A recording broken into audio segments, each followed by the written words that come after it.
Hi, I'm Ted from Everything Attachments, and we're here to show you the Fred Kane field cultivator.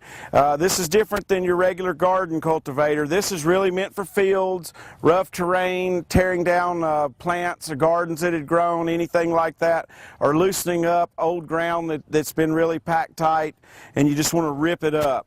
So these shanks here are really heavy duty compared to a standard cultivator. They're spring loaded, so if you hit a really big rock stump or something like that under it, they'll fold back and retrip automatically without having to tear anything up or replace anything. So we're going to rip this garden that's been fixed here, and it'll be going deep because it's in pretty loose ground, and then we're going to rip a place over here beside like you would normally be in a hard field or something. So through the garden here where it's been cultivated and all, you probably won't see any of the springs stretching or tripping because it's been loosened up with a turning plow earlier. When we do over here beside us in the really hard dirt, you probably will see them springing a little bit.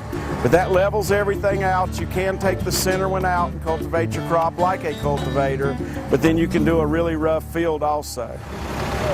Okay, with a field cultivator, using it in really hard ground, this is hard clay, it's packed good.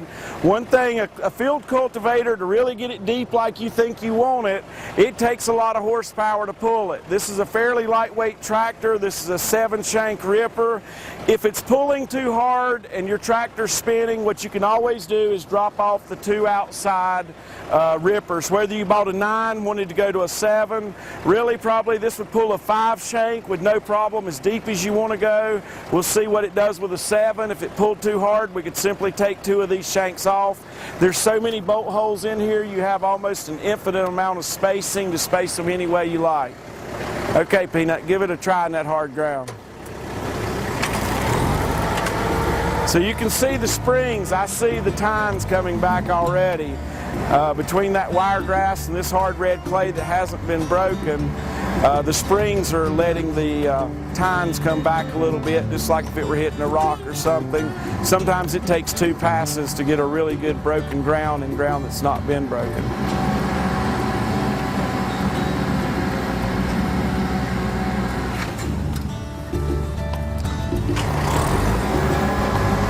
Okay, so this is a good way to aerate your field and get it cultivated, get a lot of the trash out of it.